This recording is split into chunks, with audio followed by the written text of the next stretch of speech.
That is my favorite topic, and maybe let's spend some time on this. So the first thing that you have to do in order to actually get this right, and actually start to use this, is going to my first point: get data in place. It's going to be hard if you have one tool that you're using for doing audits, another tool that you're using for tasks, another tool that you're using as your LMS, and then you have something else for scheduling. You need to figure out how to either get them to talk to each other or create a data warehouse where you can dump all the data coming in from all these tools, Mm. right?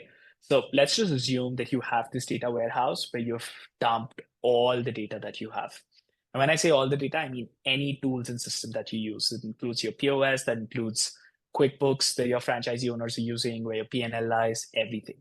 Mhm. Now, once you have that, and some people have already might have tried that. Have you ever tried uploading like a Excel file on ChatGPT and asking it to analyze that and giving you some insights out of that?